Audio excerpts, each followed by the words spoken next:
Bible ద్వారా మన ప్రయాణానికి తిరిగి స్వాగతం. నిర్గమకాండంలో ప్రవేశించబోతున్నాం. మీతో శక్తివంతమైన సత్యం పంచుకోబోతున్నాం. చెడును గెలుస్తున్నట్లు అనిపించిన దేవుడు ఎప్పుడూ నియంత్రణలోనే ఉంటాడు. మనుషులు ఎంతగా ప్రయత్నించినా ఆయన యోచనలు అడ్డుకోబడవు.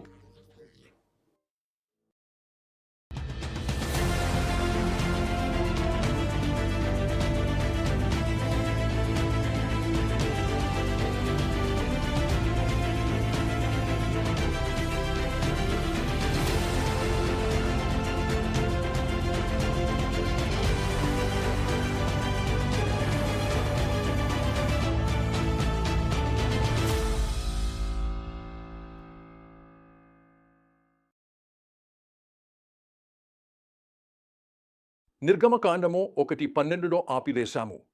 ఫరో ఇశ్రాయేలీలను అణచివేయడానికి తన వంతు ప్రయత్నం చేస్తున్నాడు గమనించండి. బైబిల్ చెబుతోంది వారిని ఎంతగా అణచివేశారో వారు అంతగా విస్తరించి పెరిగారు. దాంతో ఈజిప్టీలు ఇశ్రాయేలీలకు భయపడి వారిని కఠినంగా పని చేయించారు.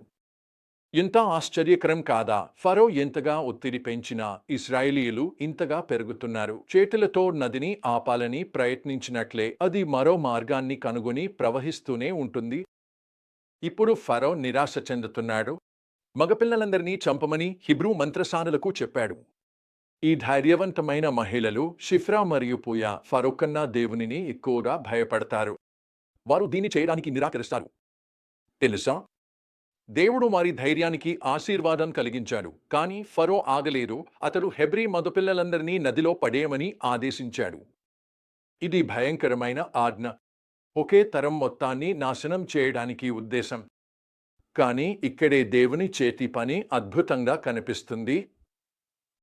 లేవియ మహిళ కుమారుడికి జన్మనిస్తుంది. అతనే మోషే.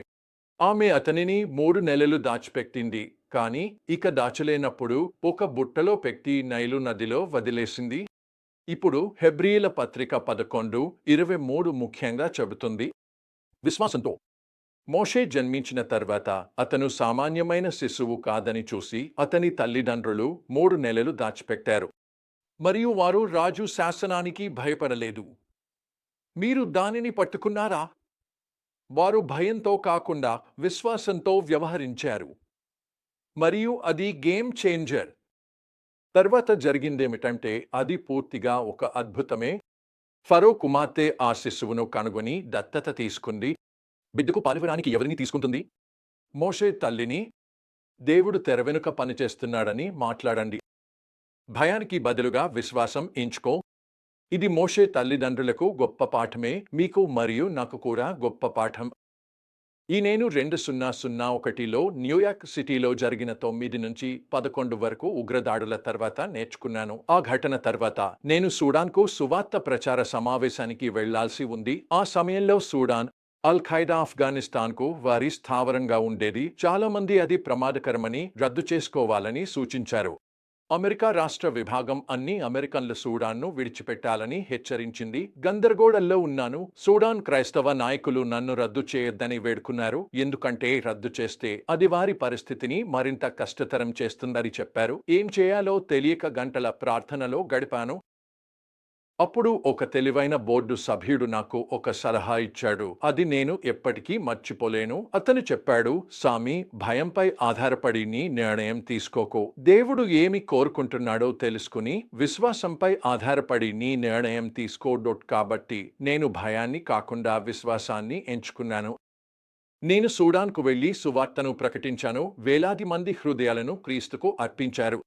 నేను ప్రభుత్వ నాయకులతో కూడా సువార్తను పంచుకునే అవకాశం పొందాను. దేవుడు నేను ఊహించిన దానికంటే ఎక్కువ చేశాడు. ఇది అంతా నేను భయాన్ని కాకుండా విశ్వాసాన్ని ఎంచుకున్నందువల్లే జరిగింది. ఇదే మోషే తల్లిదండ్రుల విషయంలో ఎగ్జోడస్లో జరిగిన దాన్ని మనం చూస్తాము.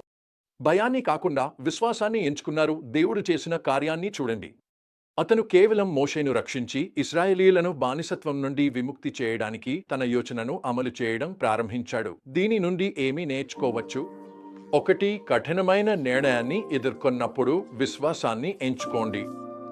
భయంపై విశ్వాసాన్ని ఎంచుకోండి. ఇది సులభం కాదు, కానీ ఇది దేవుడు అద్భుతంగా పని చేయడానికి ద్వారం తెరుస్తుంది. రెండవది, మనం విశ్వాసంతో ముందుకు వెళ్ళినప్పుడు దేవుడు మనం అడిగిన దానికంటే లేదా ఊహించిన దానికంటే ఎక్కువ చేస్తాడు. మోషే తల్లిదండ్రులు తమ కుమారుడిని రక్షించాలనుకున్నారు.